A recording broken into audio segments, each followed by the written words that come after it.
నమస్తే రమగారు. నమస్తే జయ. రమగారు, ఏదైనా ఒక మంచి సిరీస్ లాంటిది, అంటే పెద్దది కాకపోయినా ఒక 2-3 భాగాలు వచ్చేలాగా చెప్పుకుందామండి. చందమామ సీరియల్ ఒకటి చెప్తాం. పంచకళ్యాణి. ఓ, గుర్రం అండి. గుర్రం. రైట్.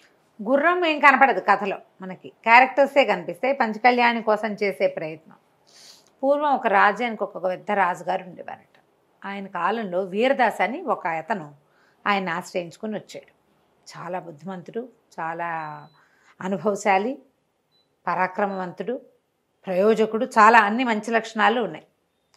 వీరదాస్కు 3 కొడుకులు, రాజుగారికి 3-4 కుమారులు ఉన్నారు. పిల్లలు ఒకేసారి ఇంచుమించుగా ఒక వయసు వాళ్ళే అన్నమాట. వీరదాస్ చాలా చక్కగా ఉండేవాడు. అయితే ఈ పిల్లలు కలిసి ఆడుకునే వాళ్ళు చిన్నతనం అంతా. పిల్లలు పెరుగుతుంటే ఏమవుతుందంటే, క్లాస్మేట్స్ లేదా ఏదైనా ప్లేమేట్స్ అనుకో, రాజుగారి పిల్లలకు ఒక ప్రత్యేకత, ఉద్యోగస్తుల పిల్లలకి కొంచెం తక్కువ ప్రత్యేకతలు ఉంటాయి. అవును, అంతేగా ప్రయారిటీస్ ఎక్కువ ఉంటాయి కదండి. కదా, వాళ్ళకి ఇచ్చే టాప్ ప్రయారిటీ వేరు, వీళ్ళకి ఇచ్చేది వేరు. అవును, ఆ తేడాలు తెలుస్తూ ఉండేవి. ఏదో చిన్నగా తగాదాలు అవుతూ ఉండేవి. పిల్లల తగాదాలని ఎప్పుడు నాన్నలు వాళ్ళు కల్పించుకునేవాళ్ళు కాదు. ఒకసారి నువ్వా నేనా అని ఒక స్పర్ధ వచ్చింది పిల్లల్లో. వీళ్ళు కొంచెం యువకులు అయ్యారు, మరి చిన్నపిల్లలు కాదు, పెద్దవాళ్లే. 20, 25, 18 అలా, అదే 25 లోపు 18 పైన ఈ 3 కుమారులు రాజుగారి అబ్బాయిలతోటి స్పర్ధ పోరాడారు. ఈ పోరాటంలో ఏమైందంటే, రాజుగారి కుమారుల్లో ఒకడు మరణించాడు. అయ్యో, గగ్గోలెత్తిపోయింది రాజ్యం అంతా. పిల్లల్ని తండ్రిని పట్టుకున్నారు. పట్టుకుంటే రాజు అన్నాడు, నేను ఈ పిల్లల విషయంలో ఇలా తప్పు పట్టలేకపోతున్నాను, కానీ నువ్వు ఒకటి ఆలోచించు. నా కుమారుల్లో ఒకరి మరణానికి కారణమైన నీ పిల్లల్ని వదిలేయాలా? ఇది ఆటగా మొదలై మరణానికి దారితీసింది. నేనేం చేయాలి ఇప్పుడు? సరే, ఒక పని చెయ్యి. నీకు అసాధ్యమైన ఒక పని చెప్తా. నీ కుమారులతో సహా వెళ్ళి దాన్ని సాధించుకురా. సాధించుకుని రాలేకపోతే నీకు మరణం తప్పదు, నీకు కుమారులకి కూడా. ఒకవేళ నువ్వు సాధించుకొస్తే నిన్ను నేనేం చేయను, అప్పుడు కూడా నేను నిన్నేం చేయను. కుమారులను మాత్రం దండించి తీరుతాను. సాధించుకొస్తే మిమ్మల్ని వదిలేస్తా. పిల్లల్నే పంపించచ్చు, కానీ అది పిల్లల వల్ల అయ్యే పని కాదు, నువ్వు కూడా చేయాలన్నాడు. సరే, పిల్లలు 3 కుమారుల్ని కాపాడుకోవడానికి వీరదాసు అలాగే మహాప్రభు చేస్తానన్నాడు.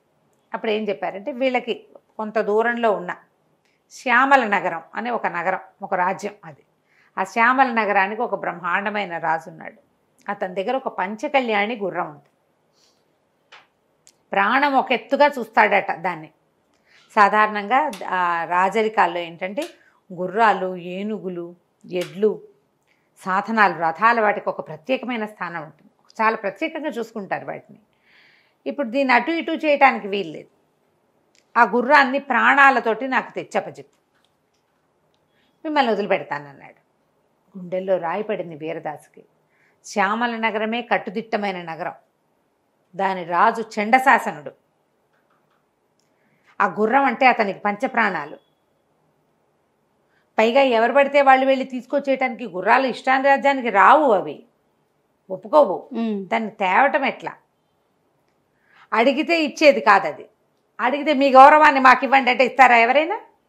తీసుకురావాలి. సరే, ఒప్పుకున్నాడు. ఇక్కడున్నా మరణం తప్పదు. పోనీ ఏదో రాజద్రోహం చేసి చచ్చిపోయామన్న పేరు కంటే, రాజుగారు చెప్పిన పని చేస్తూ చచ్చిపోయామంటే ఏదో కొంచెం పర్వాలేదు అనుకుని ఒప్పుకున్నాడు. రాజు అన్నాడు, నేను ఉట్టి చేతులతోటి పంపను అని చెప్పి 3 కుమారులకి తండ్రికి కలిపి 4 బరువైన మూటల బంగారు కాసులు ఇచ్చాడు.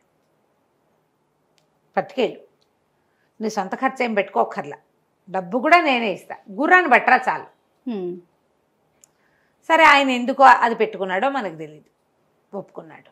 సరే, ఏం చేశారు, ఇంట్లో చెప్పేసి భార్యను వదిలిపెట్టి కుమారులు, వీరదాసు, 4 కలిసి బయలుదేరి వెళ్ళారు. వెళ్ళి శ్యామల నగరపు శివార్లలో ఉన్న ఒక పెద్ద దేవాలయ సముదాయంలోకి ప్రవేశించారు. ప్రవేశించాక అక్కడ ధర్మకర్త ఒక ఆయన ఉన్నాడు. అదేంటంటే దేవుడి మాన్యం, దేవాలయం అవతలకుండి వీళ్ళు వెళ్ళిన సముదాయాలు, భవన సముదాయం ఏంటంటే దేవుని మాన్యం, ఆ భగవంతుడి కోసం చేయబడుతున్నటువంటి వ్యవసాయ భూములు. అవన్నీ బస్తాల కొద్దీ చిట్టు, తవుడు, గడ్డి అవి ప్యాక్ చేస్తున్నాయి. ఆ దేవుడి మాన్యపు గడ్డి అదంతా కూడా రాజుగారి అశ్వశాలకి వాటికి తరలించబడుతుంది. అశ్వశాలకి గోశాలకి వెళ్తుంది. చాలా గ్రాండియర్ ఉంది అక్కడ.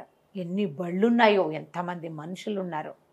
సరే, ఇతను ఏం చేశాడు, ఆ దేవాలయం ధర్మకర్త దగ్గరుండి ఈ కమతం అంతా చూసుకుంటాడు. ధర్మకర్తను చూడబోతే సరే, ఇతను చూసి మంచి బలాఢ్యుడైన మనిషి, కుర్రాళ్ళు మంచి జవజవలాడుతూ ఉన్నారు. రాచరికంలో పెరిగిన వాళ్ళ పోకడలు వేరేగా ఉంటాయి. రాజుగారికి సమీపస్థలుగా పెరిగారు కదా, వీళ్ళని చూసి ఆయన చేతిలో ఉన్న బరువైన సంచి చూసి అదంతా దానమేనని అంచనా వేశాడు ధర్మకర్త. సరే, వీళ్ళకి ఇది చేయాలని మేము ఒక ముఖ్యమైన పని మీద వచ్చాం, మాకు మీరు ఆశ్రయం ఇవ్వండి, మా పని అయిపోయాక వెళ్ళిపోతామని చెప్పాక సరే, ఆయన ఏమనుకున్నాడు, వీళ్ళు చూస్తే గ్రాండ్గా ఉన్నారు, ఈ వీరదాసు పేరు కూడా ఎప్పుడూ విన్నట్టుగానే ఉంది, రాజుగారి ఆంతరికుడు ఇతను బాగా అని. సరే, ఏం చేశాడు, ఆయన లోపల పిలిచాడు, వీళ్ళకి భోజనాధికాలన్నీ ఏర్పరిచాడు. కొంచెం శుభ్రంగా స్నానాలు చేసి తండ్రి కొడుకులు భోజనం చేశారు. పిల్లల్ని పడుకోమన్నాడు. కుమారులు నిద్రపోయాక ధర్మకర్తని దగ్గరికి పక్కకి తీసుకెళ్ళి జరిగిందంతా చెప్పేసాడు. ఇలా జరిగింది, నా పిల్లడి కుమారుల ప్రాణాలు మీ చేతుల్లో ఉన్నాయి, మేము రాజుగారి పంచకళ్యాణి గుర్రం తీసుకెళ్ళటానికే వచ్చాం అనగానే ఆయన నిర్ఘాంతపోయాడు. అమ్మో అన్నాడు. ఈ వీరదాస్ ఏం చేశాడు, ఈ బంగారపు మూట ఉంది కదా, ఇతను నవర్సుల మూట, కాసులు ఇచ్చాడు కదా రాజుగారు, ఆ కాసుల మూట ఎత్తి చేతిలో పెట్టాడు. మీకు ఇచ్చేస్తున్నా, ఇది మమ్మల్ని అశ్వశాలలో ప్రవేశపెట్టండి చాలు, మీరు ఇంకే సహాయము చేయక్కర్లా నాకు. తను చాలా ఆలోచించాడు ధర్మకర్త. అయ్యా, అది కాదండి, దొరికారంటే చంపేస్తారు, మీ చావుకి నేను కారణం అవుతాను, మీ అంతటా మీరు ఇక్కడ ఏదో ప్రయత్నం చేసి వెళ్ళారంటే ఒక రకము అంటే, ఇతను ఏమన్నాడంటే, కాదండి, మేము అక్కడ రాజద్రోహ నేరం కింద నా పిల్లల్ని అరెస్ట్ చేస్తారు, నా పిల్లల ముగ్గురిని చంపేస్తే నేను నా భార్య బతికుండం, మా జన్మాంతం వీరదాసు కొడుకులు రాజద్రోహులు అన్న మాటే నేను మోసుకోవాలి, ఒకవేళ నేను బతికుంటే. నేను చచ్చినా మా కుటుంబీకులు ఎవరైనా మా బాబాయ్ కొడుకులు మామయ్య కొడుకులు వచ్చినా వీరదాస వాడు రాజద్రోహి కదా అన్న మాటే మేము అనిపించుకోవాలి. ఏదైనా ప్రయత్నంలో చచ్చిపోతే, పోనీ మీ రాజుగారి చేతిలో చచ్చిపోయినా రాజుగారు చెప్పిన పని చేస్తూ చచ్చిపోయామన్న పేరైనా ఉంటుందండి. ఇది అసంఘటిత కార్యాన్ని చేయడానికి పూనుకున్నాడు సాహసి వీరదాసు, వాడి కొడుకులు సాహసులు, ఆ పేరు ఎలా ఉంది, రాజద్రోహి పేరు ఎలా ఉంది. కాబట్టి నేను ఇదే కోరుకుంటున్నాను, దయచేసి ఈ డబ్బు ఉంచుకోండి మీ దగ్గర, మీరు మమ్మల్ని ప్రవేశపెట్టండి. అంటే ఆయన బాగా ఆలోచించామన్నాడంటే, మీరు నన్ను నమ్మి ఇంత మాట చెప్పారు, ఇంకొకళ్ళు అయితే మిమ్మల్ని ఇక్కడే అరెస్ట్ చేయించేవాళ్ళు, కానీ ఇది భగవంతుడి మాన్యం, దేవుడికి ఒక మాన్యంలో జరిగే వ్యవహారాలు ఏవి కారణం లేకుండా జరగవని నమ్ముతాను నేను. చిట్టు తవుడు రోజు చిట్టు పొట్టు వెళ్తాయి ఇక్కడి నుంచి, ఆ చిట్టు బస్తాల్లో కూర్చోబెట్టి మిమ్మల్ని గోతం కుట్టేసి ఆ బళ్ళ మీద వేసేస్తాం. ఇవి అశ్వశాలకే వెళ్తాయి, రేపు ఉదయం వెళ్ళబోతున్నాయి బళ్ళు, చాలా బళ్ళు అందుకే ఉన్నాయి. కూర్చోబెట్టి పంపిస్తాం. పంపించిన తర్వాత మీరు ప్రాణాలతో తిరిగి వస్తే మీ మూట మీరు తీసుకెళ్తారు, కానీ మీ డబ్బులు నాకొద్దు. మీరు తిరిగి రాకపోతే భగవంతుడికి కైంకర్యం చేస్తాను. ఇది మీరు రావాలని శతవిధాలో కోరుకుంటున్నాను. ఇది కోరుకోవటం రాజుగారి గుర్రం పోవాలని కోరుకోవటం అని అనుకోకండి, ఒక నలుగురి ప్రాణాలు దీని మీద ఉన్నాయన్న దీని కొద్దీ నేను ఇట్లా అంటున్నానని చెప్పాడు. సరే అన్నాడు. రాత్రికి పడుకున్నాడు. ఈయన తెల్లవారుసామున 4 నిద్రలేపారు. ఒక బస్తాలో కూర్చోబెట్టి మొత్తం చిట్టుతోటి మిగిలిన భాగం అంతా నింపేసి బస్తాలు కుట్టేశారు. కొన్ని వందల బస్తాల మధ్యలో ఈ 4 బస్తాలని, ఈ తండ్రి కొడుకులను కూర్చోబెట్టిన బస్తాలను పెట్టేసి పంపించేశారు. వాళ్ళకి చాకులు ఇచ్చారు లోపల నుంచి కోసుకునేందుకు వీలుగా. అశ్వశాలలో మొత్తం బస్తాలన్నీ దింపేశాక నాన్న కొడుకులు కలిసి ఆ బస్తాని కోసేసి బయటకు వచ్చారు. అశ్వశాల చాలా పెద్దది, కొన్ని వందల వేల గుర్రాలు ఉన్నాయి. వీళ్ళు నిదానంగా వెతుక్కుంటూ వెళ్ళారు. చీకట్లో తెల్లవారుజామున వెళ్ళారు. వెళ్తే అక్కడికి వెళ్ళేసరికి మధ్యాహ్నం అయింది. అశ్వశాలలో కోసుకుని ఒక మూల కూర్చున్నారు దొరక్కండా. చీకటి పడ్డాక ఈ పని మొదలుపెట్టారు. వెతుకుతుంటే మెల్లిగా వాళ్ళకి కాసేపటికి కనపడింది. ఈ పంచకళ్యాణి గుర్రం చాలా ప్రత్యేకంగా ఉంటుంది, దాని లక్షణాన్ని బట్టి అది పంచకళ్యాణి అని గుర్తుపట్టాలి. పిల్లలకి తెలియదు కానీ వీరదాసుకు తెలుసు. అతను బాగా మంచి ఇది ఉన్నవాడు కదా, పెద్దవాడు కదా, అనుభవశాలి. దాంతో అతను ఏం చేశాడు, గుర్తుపట్టి ఆ గుర్రం దగ్గరికి వెళ్ళాడు. వెళ్ళేసరికి ఆ గుర్రం వీళ్ళు కొత్త వాళ్ళని చూసేసింది. అది కళ్ళు పెద్దవి చేస్తుంది, వణుకుతుంది, గుర్రం సకిలించడానికి ప్రయత్నం చేస్తుంది. దగ్గర అయితే ఈ చీకటి మాటున కొంచెం చీకటిగా ఉంది కదా, గుర్రపు లక్షణాలు కనిపెట్టాడు కానీ దాని మొహంలో ఉన్న ఎక్స్ప్రెషన్స్ ఈయన కనిపెట్టలేకపోయాడు. అదే. దాన్ని ప్రత్యేకంగా కట్టిన కట్టుబడి, దానికి పెట్టిన ఆహారాలు, అవన్నీ వాసనలు అవన్నీ కనిపెట్టి వెళ్ళాడు. ఈ దగ్గరకు వచ్చేసరికల్లా అదేం చేసింది, ఆ గుర్రం ఒక్క ఎగురెగిరి తను పట్టుకోపోయేసరికల్లా తన్నేసింది వీళ్ళని, పెద్ద పెద్దగా సకిలించేసింది. సకిలించి విదిలించుకోవడానికి ట్రై చేసి పక్కనున్న కర్రలన్నింటినీ తోసేస్తే ఏవో కొన్ని డబ్బాలు లాంటివి, మంచినీళ్ళ బుంగలు అవి పెట్టారు. ఆ బుగ్గలన్నీ ఒకదానికొకటి తగిలి పెద్ద మోత అయింది. సకిలింపుకి ఎవరు లేచురారు. సకిలింపు విత్ మోత అయ్యేసరికల్లా ఏదో జరిగిందని ఒకళ్ళిద్దరు లేచి వచ్చారు, కేకలు పెట్టారు, ఎవరో ఉన్నారు, ఎవరో వచ్చారు లోపలికని. ఇక పట్టేశారు, పట్టుకున్నారు. అయ్యో. పట్టేసేసారు. పట్టేశాక వాళ్ళల్లో ఒకడు ఈయన గుర్తుపెట్టాడు. ఒరే వీడు ధారానగరం నుంచి వచ్చిన వాడు, ఈయన రాజుగారి ఆంతరికుడు, నాకు తెలుసు, నేను చూశాను ఇదివరకు వెళ్ళినప్పుడు అని వాడు గట్టిగా కేకలు పెట్టాడు. ధారానగరం నుంచి శ్యామల నగరం దాకా ఎటా వచ్చారు వీళ్ళు? అక్కడి నుంచి పట్టుకున్న నలుగురిని పెడరెక్కలు విరిచి కట్టేశారు. రాజుగారి దగ్గర తీసుకుపోయారు. తెల్లవారేసరికి రాజు సరే కుర్రాళ్ళని నుంచోబెట్టాడు, కానీ ఈయన ధారానగరంలో రాజుగారికి ఆంతరంగికుడు అని తెలిసింది. సైన్యాధిపతి వచ్చి చూశాడు, ఈయనని గుర్తుపట్టాడు. ఓ చిన్న ఉచితాసనం వేయించి కూర్చోబెట్టాడు. ఆయన అడిగాడు, ఇంత ప్రయత్నం ఎందుకు చేశారు మీరు? నా గుర్రం మీద చెయ్యేసిన వాడిని క్షమించను నేను, పైగా మామూలుగా మాకు శిక్షలు ఎక్కువ, మేము చండశాసనుడు రాదు ఆ పేరుంది ముందు, ఎందుకు ఇంత ప్రయత్నం చేశావంటే ఇంక ఏమీ చేయలేక వీరదాసు జరిగిందంతా చెప్పేసి. ఇప్పుడు నీ ప్రాణం ఎక్కడుంది? కత్తి మొన మీద ఉన్నది. నీతో పాటు నీ కుమారులు ముగ్గురు.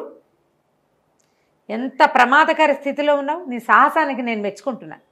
కానీ ఏముంది, వాళ్ళు అక్కడే పొడి చేసి ఉండొచ్చు. నిన్ను గుర్తుపట్టి వాళ్ళు నిన్ను పట్టుకొచ్చారు. నా గుర్రం తీసుకెళ్ళడానికి వచ్చానని నువ్వు నాకే చెప్తున్నావు. నేను నా కత్తి మొన మీద ఉన్నావు కదా నువ్వు. ఇలాంటి ప్రమాదకర స్థితి నీ జీవితంలో ఎప్పుడైనా జరిగిందా? గుర్తు చేసుకుని చెప్పు నాకు. నువ్వు చెప్పిన విషయం నాకు నచ్చితే, అది ఇంత ప్రమాదకరమో అని నేను నమ్మితే, ఇంత ప్రమాదం అని నేను నమ్మితే నీ కొడుకుల్లో ఒకడిని వదిలేస్తా ప్రాణాలతో అని చెప్పాడు రాజు. పాయింట్ ఎంత డిఫరెంట్గా ఉంది. ఇప్పుడు ఈయన ఒక కథ చెప్పాలి, అది రియల్గా జరిగి ఉండాలి, రియల్గా అనిపించాలి, ఇతను కనిపించాలి ముందు, రాజు కనిపించాలి, అప్పుడు వదులుతాడు అనేసరికల్లా ఇతను ఆలోచించాడు. ఇలాంటి ప్రమాదాలు జీవితంలో చూస్తూనే ఉంటామండి. మన జీవితాలు, మానవ జీవితాలు ఎప్పుడూ ప్రమాద పంచుకు వెళ్ళిపోతున్నాడు. ఒక్కోసారి కావాలని మనమే తెలుసుకోకుండా వెళ్ళిపోతాం, అనుకోకుండా మన మీద పడిపోతే. నా చిన్నతనంలో ఒక సంఘటన జరిగింది. అది కూడా ఇలాగే, ఇట్లాంటి ప్రాణాపాయ స్థితి. చావు తప్పి కన్ను లొట్టపోయి బయటపడ్డాను నేను. అంటే రాజు చెప్పు, నేను ఆ కథ వింటాను అన్నాడు. బేతాళి కథలాగా అదే, సేమ్ అలానే అనిపిస్తుంది. ఇతను చెప్పాడు, నా చిన్నప్పుడు నేను 10 ఏళ్ల పిల్లాడిగా ఉన్నప్పుడు మా నాన్న, మాకు ఆవులు అవి ఉండేవి. మా నాన్న దగ్గర ఆవులు ఉండేవి, ఆయనకి పశుపోషణ చేసేవాడు. అయితే మా ఆవుకు ఒక దూడ పుట్టింది. ఒక ఆవుకి మిగిలిన గొడ్లతో కాకుండా ఆవుని సమీపంలో ఉన్న అడవికి తీసుకెళ్ళి మేపుకురమ్మన్నాడు.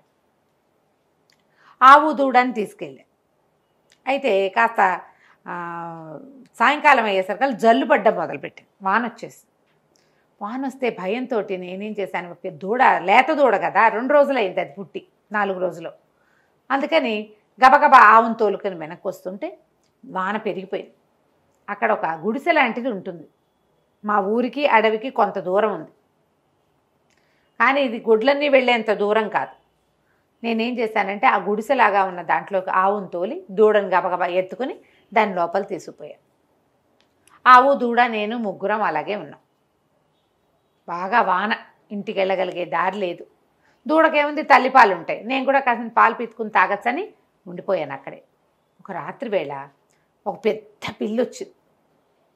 దాని వెనకాల కొన్ని పిల్లులు వచ్చినాయి లోపలికి. పిల్లిని చూస్తే ఏం భయం వేస్తుంది, కానీ పిల్లులు క్రమంగా ఒక రకంగా అరవటం మొదలుపెట్టింది.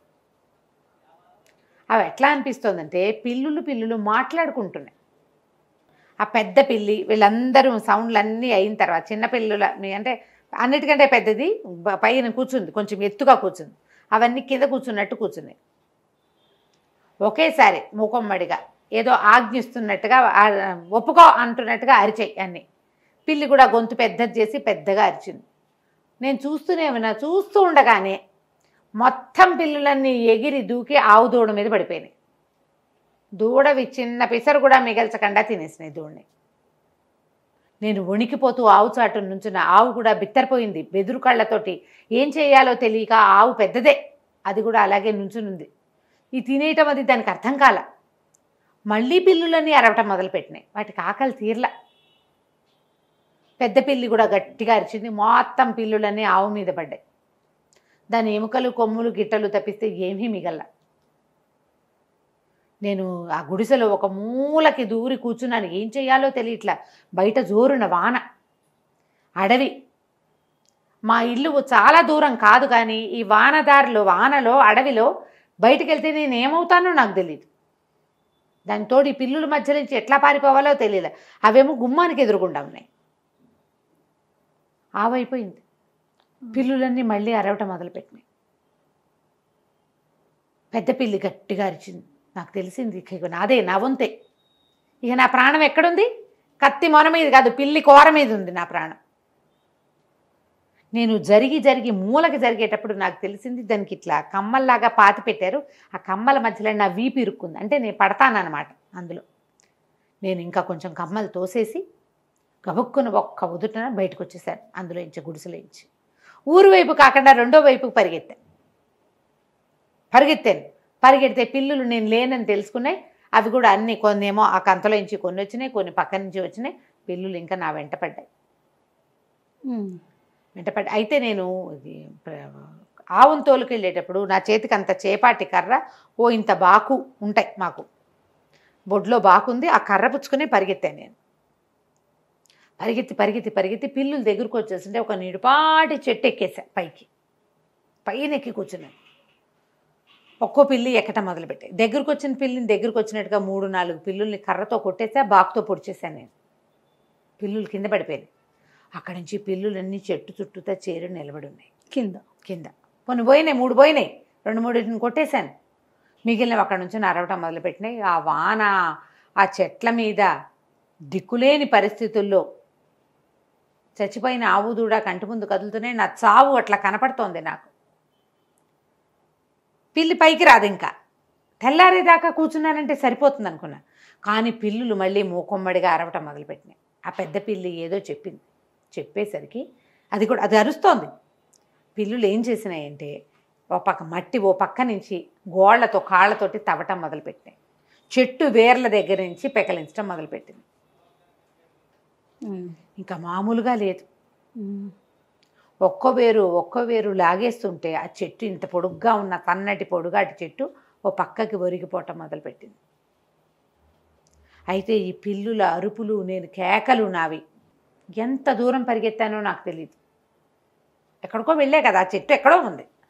అయితే ఈ కేకలకి ఈ మొత్తం వేళ్ళన్నీ తెగిపోయి చెట్టు కిందకి పడిపోయే టైంకి నేను ఎక్కిన చెట్టు తాలూకు అవతల భాగంలో ఒక పల్లెటూరు ఉంది. ఒక 40 మంది తండా ఉన్నారు అక్కడ. ఈ పిల్లరుపులు, కుర్రాడు అరుపులు వినపడుతూ ఉండేసరికల్లా వాళ్ళల్లో కొంతమంది లాంతర్లు, కత్తులు పుచ్చుకొని పరిగెత్తుకుంటూ వచ్చారు. చెట్టు కింద పడింది. నేను కింద అయిపోయి ఆ పిల్లులకు దొరికేశాను అనుకున్నా. ఇంచుమించు 5-6 పిల్లులు ఎగిరి మా మీదకి లంఘించినాయి. ఒక్క పిల్లికి నేను దొరికిపోయినట్టే. ఆ వెనకాల నుంచి వస్తున్న వాళ్ళలో ఒకడు లాంతర్ విసిరేసేసరిగా భగ్గుమంది లాంతరు. ఆ మంటలో కుర్రాడిని నేను కనపడ్డాను వాళ్ళకి. వాళ్ళంతా పెద్ద పెద్ద కేకలు పెట్టి ఆ రాళ్ళు రప్పలు చేతిలో ఉన్నవి విసిరేసి నాకు కొన్ని దెబ్బలు తగిలినాయి. కానీ పిల్లులు మాత్రం పారిపోయింది. ప్రాణాలు కడబట్టిపోయి భయంతో పడిపోయి ఉన్న నన్ను వాళ్ళు ఎత్తుకుని తీసుకుపోయారు. 3-4 దెబ్బలు తగిలినాయి. పిల్లి గీరేసింది కొన్ని చోట్ల నన్ను. ఆ దెబ్బలు మాన్పి తెల్లవారిపోతూనే మందు రాసి మా ఇంటికి చేర్చారు. ఇది నాకు 10 ఏళ్ల లోపల జరిగింది ఈ సంఘటన. 10 ఏళ్ల పిల్లాడప్పుడే ఇలాంటి చావు కొస మీద ఉండటం ఏమిటో నేను అనుభవించాను అన్నాడు. రాజు ఆశ్చర్యపోయాడు. ఎంత ప్రమాదకర సంఘటన, నువ్వెంత ధైర్యశాలివి, భగవంతుడు నీకు అవకాశం ఇచ్చాడు కదా. రెండోది, సరే నేను కూడా నీకు అవకాశం ఇస్తాను, నీ చిన్న కడుకును వదిలేస్తున్నా, వాడిని నేనేం చేయను. ఇంకేమైనా ప్రమాదకర సంఘటనలో నువ్వు ఉన్నావా, అదేమిటో నాకు చెప్పు అన్నాడు.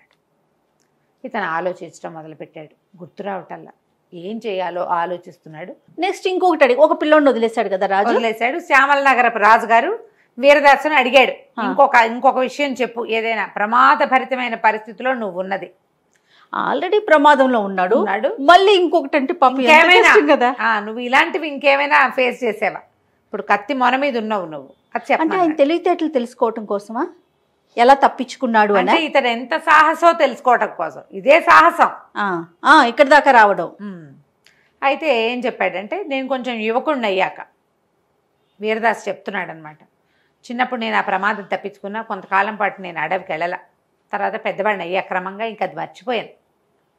ఊళ్ళలో అందరూ చెప్తారు ఇలాంటివి ఏవో జరుగుతుంటాయి జీవితంలో, ముందుకు వెళ్ళిపోవాలని. వెళ్ళిపోమా, యాక్సిడెంట్లు అయ్యి కోలుకుంటారు, మళ్ళీ బండెక్కరా, ఇంకా అదే కదా, ఎక్కుతారు, విమానాలు ఎక్కుతారు, పడవల మీద వెళ్ళే వాళ్ళు కూడా అంతే, చావుదప్పి కనలొట్టపోయి కాస్త ఒప్పుకొచ్చాక మళ్ళీ పోతారు.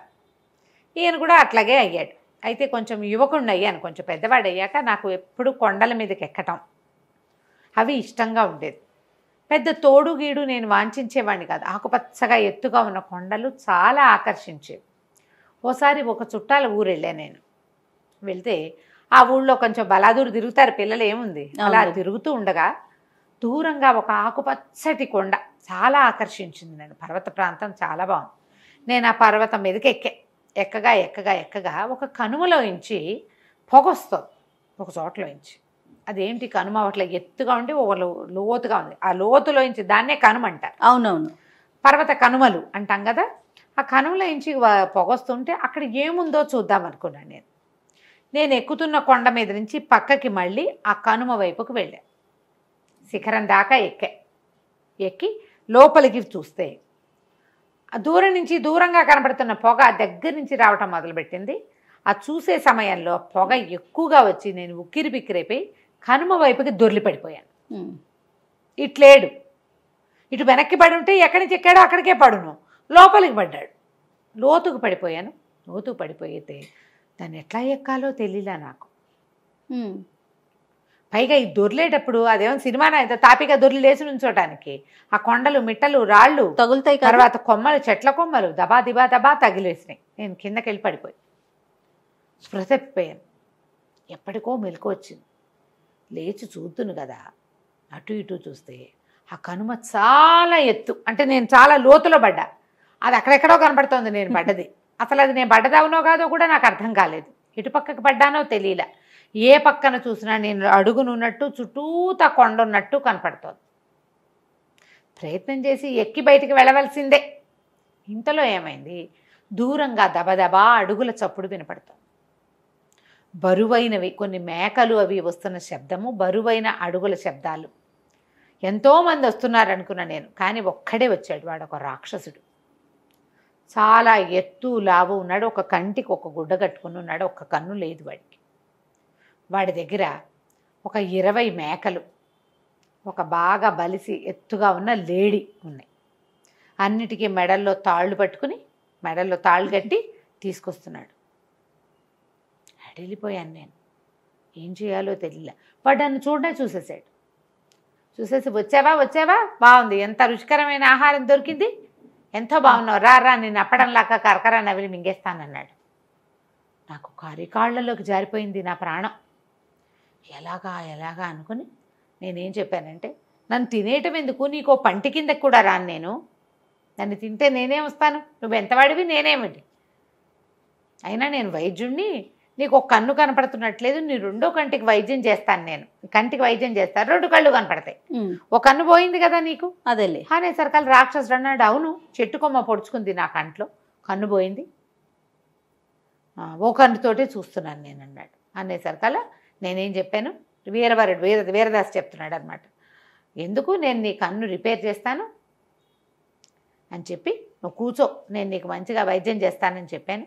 సరే, అతనేమో ఆ మేకలన్నింటినీ ఒక గుహలోకి తోలాడు, లేడిని కూడా గుహలోకి తీసుకుపోయాడు, నన్ను కూడా గుహలోకి రమ్మన్నాడు. లోపలకు పొయ్యి సామాన్లు అన్నీ ఉన్నాయి.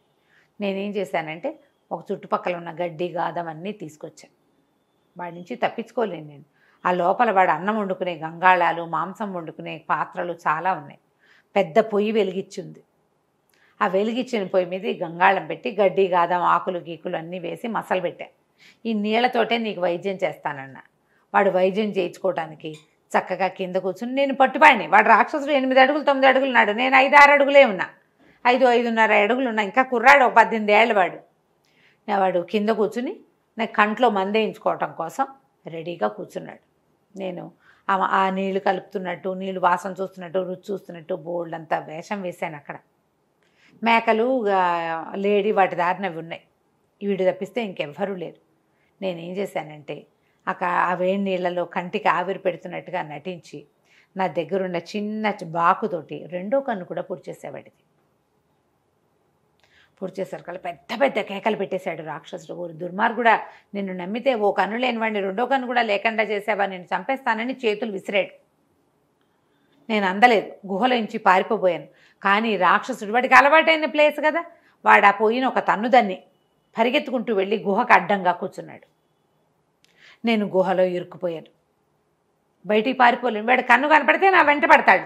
2వ కన్ను పొడి చేసి పారిపోదాం అనుకున్నా. వాడేమో గుహ గుమ్మానికి కూర్చున్నాడు.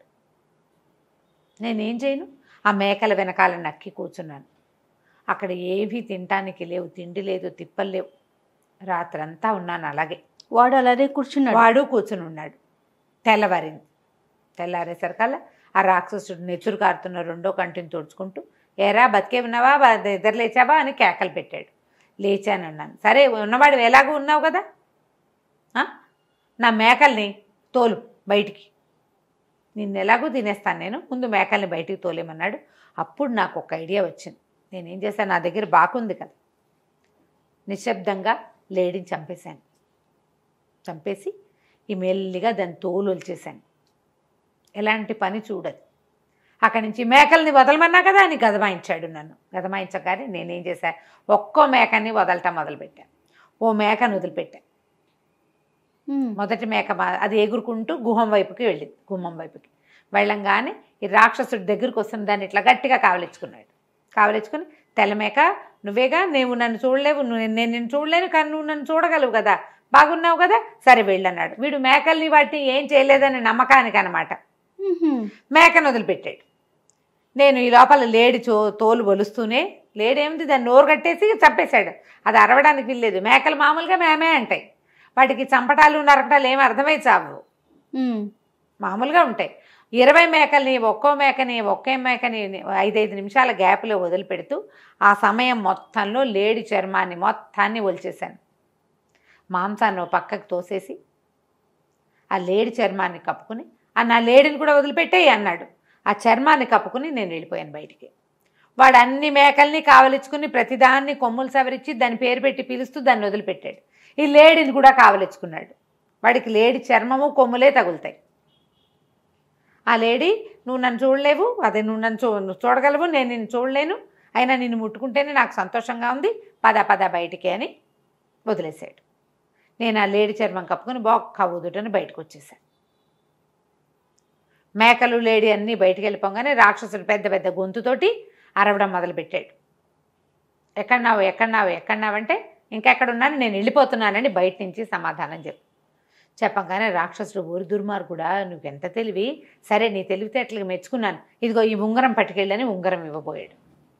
నేనన్నా, నేను నీ దగ్గరికి రాను, వస్తే నువ్వు నన్ను చంపేస్తావు అంటే, కాదురా, నువ్వెంత తెలివిగలవాడివి, నీలాంటి తెలివిగల మనిషిని చూడనే లేదు నేను, అస్సలు చూడలా, కాబట్టి నువ్వు ఈ ఉంగరం తీసుకో, నువ్వు వెళ్ళిపో, కనుమ దాటి వెళ్ళిపో, నీ ఓపుకుంటే అన్నాడు.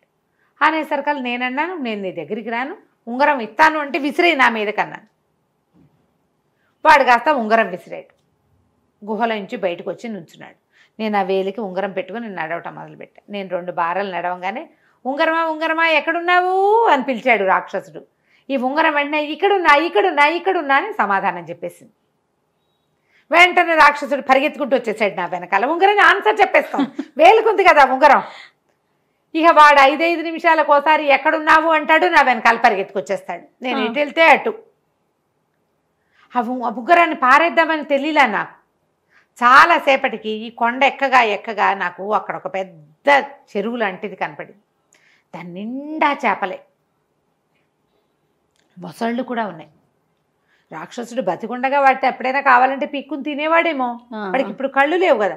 నేనేం చేశానంటే ఈ ఉంగరం తీసి చెరువులో విసిరేసాను. అది పోయి ఒక మొసలిక పంటికి తగులుకుంది. నేను రెండో పక్కకి పరిగెత్తాను. ఆ చెరువు దగ్గర నుంచి పరిగెత్తేసాను. ఈ రాక్షసుడు మాత్రం ఉంగరమా ఉంగరమా ఎక్కడున్నామంటే ఇక్కడున్నా అంటుంది. అది ఆ ఇక్కడున్నా అన్న వైపుకే నడుచుకుంటూ వెళ్ళి చివరికి ఆ రాక్షసుడు ఆ చెరువులోకి ప్రవేశించేసాడు. నేను చూస్తూనే ఉన్నా. అది నీళ్ళలో ఎప్పుడైతే వాడు నీళ్ళలో పడ్డాడో ఆ చెరువులో ఉన్న అన్ని మొసళ్ళు, రకరకాల విషసర్పాలు, చేపలు, కొన్ని మాంసాహారం తినేవి వాడి మీద మూకుమ్మడిగా దాడి చేసినాయి, తినేసేసినాయి వాడిని. ఆ మేకలు ఎటుపోయినాయో నాకు తెలీదు. నేను మెల్లిగా ఆ కనుమని 2 రోజులు 3 రోజులు పట్టింది ఎక్కడానికి. కనపడిన పండు కాయ కసురు కోసుకు తిని సావు తప్పి కన్నులొట్టపోయి ఎలాగో బయట ప్రపంచంలోకి అడుగుపెట్టాను. నేను మా ఊరు చేర్ల ఎక్కడికో వెళ్ళా. మెల్లిగా వెతుకుంటూ మా ఊరు వెళ్ళాను. నా జీవితంలో 2వ ప్రమాదకర సంఘటన అదేనన్నాడు. రాజు ఆశ్చర్యపోయాడు. ఊళ్ళల్లో ఇలా జరుగుతాయి, కొండల్లో ఎన్ని ప్రమాదాలు ఉంటాయో. ఎంత అద్భుతమైన విషయం చెప్పావు. అసలు నీ ప్లేస్లో ఎవడైనా ఉంటే వాడికి ఇలాంటి ఊహ వస్తుందా? ఆ రాక్షసుడికి దొరికిపోయేవాడు. నువ్వు లోపల ఉన్నప్పుడైనా దొరికి ఉండాల్సింది. మొదట దొరికినప్పుడు చచ్చిపోవాలి, లోపల ఉన్నప్పుడు చచ్చిపోవాలి, ఉంగరం వల్లైనా చచ్చిపోవాలి. కానీ 3 సార్లు నువ్వు చావలేదు. అక్కడి నుంచి తప్పించుకోలేక చచ్చిపోయే వాళ్ళు కూడా ఉంటారు. నువ్వు అప్పుడు కూడా చావలేదు. చాలా సాహస వీరదాసు నువ్వు. నీ 2వ కొడుకును కూడా వదిలిపెట్టేస్తానన్నాడు. అమ్మాయి అనుకున్నాడు వీరదాసు. 2 పిల్లలు బతికిపోతారు, ఇంటికి వెళ్ళిపోతారు. తను పెద్ద కొడుకు దొరికిపోతారు. అయితే రాజు అన్నాడు, 2 చెప్పావు, చాలా ఆసక్తికరంగా ఉన్నాయి. ఇంకోటి చెప్పు. నీ జీవితంలో అత్యంత ప్రమాదకరమైన సంఘటన, నువ్వెప్పుడూ ఊహించంది, ఇప్పటిదాకా ఎవరికీ చెప్పంది ఏదైనా ఉంటే ఒకటి నాకు చెప్పమన్నాడు. ఇంకోటి చెప్పు అంటే ఇతను ఆలోచనలో పడ్డాడు. ఏం చెప్పాలి, ఏమున్నాయి, ఏం జరిగినాయి, యుద్ధాలు ఎన్నో చేశాం అని చెప్పి ఆలోచించడం మొదలుపెట్టాడు వీరదాసు. అతను చెప్తున్నాడు రహస్య, తన తాలూకు ప్రమాదభరితమైన క్షణాలు తన జీవితంలో. రాజు ఇంకోటి చెప్పు, అప్పుడు నీ పెద్ద కొడుకును కూడా వదిలిపెట్టేస్తానన్నాడు. అని ఆలోచించి చాలా ఆలోచించాక ఈ మధ్యకాలంలో కాదది జరిగింది. నా కుమారుడు కూడా పుట్టల, కానీ నేను యుక్త వయస్కుడిని అయ్యా, పెద్దవాడిని అయ్యా, వీరోచిత విద్యలవి నేర్చుకున్నా, నాకు వివాహం కూడా అయింది. అయితే ఒకనాటి సాయంకాలం ఒక వ్యాహ్యాళిగా ఊరికే అలా సాయంకాలపు సరదాకి సముద్ర తీరానికి వెళ్ళాను నేను. వెళ్తే అక్కడ ఒక చక్కటి అందమైన పడవ ఒకటి ఉంది. ఎంతో బాగుంది. చూద్దామని పడవెక్కాను. పడవెక్కితే పడవలో ఎవ్వరూ లేరు, పిట్ట పొరుగు లేదు. నేను ఆ పడవంతా తిరిగి వచ్చే లోపల పడవ కదిలిపోయింది. నాకేం చేయాలో తెలియలే. పడవ దానంతటా ఎలా కదులుతుందో నాకు అర్థమే కాల. సరే ఏమనుకున్నాం, వెళ్తోందిగా, ఎటు వెళ్తుందో చూద్దాం అనుకున్నా. చిన్నతనం, కుర్రతనంతో కేకలు పెట్టి అరిచి ఎవరినైనా పిలిచే పరిస్థితి కూడా లేదు. సముద్ర తీరంలో ఎవరూ లేరు. ఆగి ఉన్న పడవ ఎక్కాడు. మనుషులు ఉంటారనుకున్నాడు. అదేలే, దానికి ఏదో లంగరేసి ఉంటారనుకున్నారు, కానీ కట్టేసి ఉంచుతారు జనరల్గా ఒడ్డు మీద ఆగిన వాటిని. ఏమీ లేవు దానికి. అది వెళ్ళిపోయింది. నాకు పడవ గాలికి నిద్ర పట్టింది. ఒక పూటంతా ప్రయాణం చేసింది. ఒక అంచుకు చేరింది ఎక్కడికో. నేనేమనుకున్నాను, దిగి చుట్టుపక్కల ఏమైనా ఉన్నాయేమో చూద్దాము, ఈ పడవ ఎట్లా నడపాలో మనకు తెలియదు అనుకున్నాను. నేను దిగిన మరుక్షణం పడవ వెళ్ళిపోయింది. ఏం చెయ్యాలో తెలియలా, నాకు అర్థం కాలేదు. కానీ సరే ఎక్కడో దిగాం, ఇదేమిటో ఆను పాను తెలుసుకుంటే తర్వాత సంగతి తర్వాత చూసుకోవచ్చు. ఇంటి దగ్గర వివాహం అయింది, భార్య ఉంది, అయినా సరే తెంపర్తనమే. ఇక నేను నడవటం మొదలుపెట్టా. ఏవో కాయ కసురు పళ్ళు కనపడ్డాయి, కోసుకుని తిన్నాను. సముద్రపు గాలి, వెదర్ బాగుంది. అది ఒక పచ్చటి, ఒక ఏకాంతంగా ఉన్న ఒక ద్వీపం ఓ పక్కకు ఉన్నట్టుంది. ఈ సముద్రపు అలలు అవి తగులుతూ ఇసుక అది అందంగా ఉంది, మంచి ఆకుపచ్చగా అందంగా కనపడుతోంది. నడుస్తూ వెళ్ళి ఇక ఎక్కడికి నడవాలో తెలియక, మనుషులు ఎవ్వరూ కనపడక ఓ చెట్టు ఎక్కి కూర్చున్నాను. మాగన్నుగా నిద్రపట్టింది. చెట్టు మీద దించి జారి పక్కకు పడ్డాక నాకు తెలిసింది నేను ఒక ఎత్తు ప్రదేశం మీద ఉన్నాను. డౌన్లో జరుగుతున్న సంగతి ఏదో నాకు కనపడుతోంది. ఆ డౌన్లో ఒక అమ్మాయి ఓ 25 26 4 ఉంటాయి. ఓ ఏడనర్థం ఏడాది దాటిన ఒక చంటి బిడ్డని ఎదురుగుండా పెట్టుకుని ఒక కత్తి పెట్టి వాడిని ఇట్లా పడవడానికి ట్రై చేస్తోంది. వాడు పిల్లాడు తను పొడుస్తోంది అనుకోవటల్లా, చంటాడికి ఏముంది, కత్తి చాకు ఏదో ఒకటి అది పుచ్చుకొని లాగుతున్నాడు. ఈ అమ్మాయి వాడిని విదిలిస్తుంది, చెయ్యి వెనక్కి తీసుకుంటుంది, మళ్ళీ అంటుంది, వాడు పట్టుకుంటాడు, కిచకిచా నవ్వుతాడు పిల్లాడు, కత్తి పుచ్చుకుని లాగుతున్నాడు, తల్లి పిల్లాడు లాక్కుంటున్నట్టుగా ఉంది. నాకు అర్థం కాలేదు, పిల్లాడిని చంపేస్తుంది అనుకుని గబగబా వెళ్ళి, ఎవరమ్మాయి నువ్వు, ఏం చేస్తున్నావు? నా వల్ల కావట్లేదయ్యా వీడిని చంపటం అంటే. వాడిని చంపటం ఎందుకమ్మా, చంటి బిడ్డని చంపటం ఎందుకు, నువ్వు ఏమిటి అని అడిగాను. అడిగితే ఏం చేయను, నా పిల్లాడే వీడు, చంపలేకపోతున్నాను, చంపితే కానీ కుదరదు. చంపటం ఏమిటి, ఇక్కడ ఎవ్వరూ లేరు, నువ్వు అసలు ఎట్టా వచ్చావు, నేను అదేదో దిక్కుమాల పడవెక్కి వచ్చాను, ఎవరు పిట్ట పురుగు లేని చోట శుభ్రంగా ఉన్నావు, చిన్నపిల్లలే ఉన్నావు, నువ్వేమిటి ఈ చంటి పిల్లాడేమిటి, వాడిని చంపటం ఏమిటి నువ్వు అంటే, ఏం చేయను నాయనా, వీడిని వండి రాక్షసుడికి అన్నం పెట్టాలి, నేను పొయ్యి మీద గంగాళం కూడా పెట్టొచ్చాను, వీడిని చంపి అందులో పడేయాలి అనగా నిర్ఘాంతపడి, రాక్షసుడు ఉన్నాడా, పసిబిడ్డని చంపి వాడికి పెడతావా అని అడిగాను. అడిగితే పెట్టాలి, నేనేమో తెలియక సముద్ర తీరాన పిల్లాడిని కాసేపు ఆడించడానికి తీసుకొచ్చాను, తీసుకొచ్చేసరికల్లా అక్కడ ఏదో పడవ కనపడితే పిల్లాడి చేతులు ఆడిస్తున్నాడని ఊరికే పడవెక్కి చూపిద్దామని ఎక్కంగానే అది కదిలి వచ్చేసింది, కేకలు పెట్టినా ఎవరూ పలకలేదు, అది లాక్కొని వచ్చి తీసుకొచ్చి ఈ ద్వీపంలో దింపింది. ఏం చేయను మరి, పిల్లాడు ఉన్నాడా, నాకు తిండి తిప్పలవాడు, నా పాలు తాగినా నేను ఏదో ఒకటి తినాలి కదా, ఏడాది దాటిన పిల్లాడు, వాడికి తిండి కావాలి, కొన్ని తల్లిపాలున్నా తల్లికి తిండి కావాలి కదా. దిగాను, అంతా వెతికేసరికల్లా ఇక్కడ ఒక రాక్షసుడికి దొరికిపోయాను, వాడికి ఏమైనా వండి పెట్టాలి, వంట చేసి పెడుతున్నాను, పిల్లాడిని చంపి పెడతావా పెట్టవా అంటున్నాడు, చంపి పెడతానన్నాను, ఆ పెడతానంటే వీడిని చంపలేకపోతున్నాను పసిపిల్లాడిని అని వలవలా ఏడ్చింది. ఏడవంగానే నన్ను ఏం చేసావంటే, నేనేం చేయను, వాడు పొయ్యి వెలిగించి దాని మీద గంగాళం ఎక్కించి పెట్టాడు, గంగాళంలో నీళ్లు నేనే పోసొచ్చాను, చంపేసి పిల్లాడిని అందులో కూర్చోబెట్టాలి. సరే పద ముందు అక్కడికి వెళ్దామని చెప్పి ఆ చంటి పిల్లాడిని తల్లిని పుచ్చుకుని ఆ గంగాళం దగ్గరికి వెళ్ళాను. వెళ్ళేసరికల్లా అక్కడికి గంగాళం కింద మంట పెట్టి నీళ్లు మా సలసల్లాడిపోతాయేమని మంట అమ్మాయి చిన్నది చేస్తోంది, వాడు వచ్చి పెద్దది చేస్తున్నట్టు రాక్షసుడు. మంట పెరిగితే ఇంత పెద్ద గంగాళం అది మరగాలి కదా. సరే ఇదేం చేశాడు, దగ్గరికి వెళ్ళి చూసేసరికల్లా రాక్షసుడు ఇంకా దగ్గర లేడు. గంగాళం నేనేం చేశాను, మంట కొంచెం చిన్నది చేసి పిల్లాడిని అవతల ఎక్కడైనా దాచేయి గంగాళంలో పెట్టానని చెప్పు అని పోయి నేను గంగాళంలో కూర్చున్నాను. ఆ గంగాళంలో వీరవదాస్ ఎక్కి కూర్చున్నాడు, గంగాళం మీద మూత వేసుకుని లోపల కూర్చున్నాడు. ఏదో కాస్త వేడిగా ఉంటుంది అంతే కదా, సన్న మంట, ఆ గంగాళం ఇత్తడికి అది వేడెక్కాలి కదా. సరే ఇతను ఏం చేశాడు, కింద 2 చెక్కముక్కలు చెట్టు కొమ్మలు విరిచి గంగాళంలో పడేసి అందులో కూర్చున్నాడు. కూర్చునేసరికల్లా రాక్షసుడు వచ్చాడు ఇందులోకి. చంపేశావా అని అడిగాడు. చంపాను, ఇందులో పడేశాను అంతే. సరే అని వాడు వచ్చి దగ్గర కూర్చుని మంట పెట్టడం మొదలుపెట్టాడు. దగ్గర కూర్చుని మంట పెడితే కాలదు. ఈ అమ్మాయికి ఏం చేయాలో తెలియదు, అమ్మాయి అటు ఇటు తిరుగుతాను, దానికి ఏం చేయాలో తెలియట్లా. నేనేమో గంగాళంలో ఉన్నాను, క్రమంగా నీళ్లు వేడెక్కి కాళ్ళు కాలిపోవటం మొదలుపెట్టినాయి. 2 చెట్ల కొమ్మలు వేసాడు, ఎంతసేపు కాస్తాయి అవి, అదే కదా, వేడికి మెల్లిగా వేడెక్కిపోతాయి కదా. అయితే ఇంతలో ఏమైంది, రాక్షసుడు కొద్దిగా వాడికి ఆ పొయ్యి పక్కన కూర్చున్నాడు కదా, మాగన్నుగా నిద్రపట్టింది.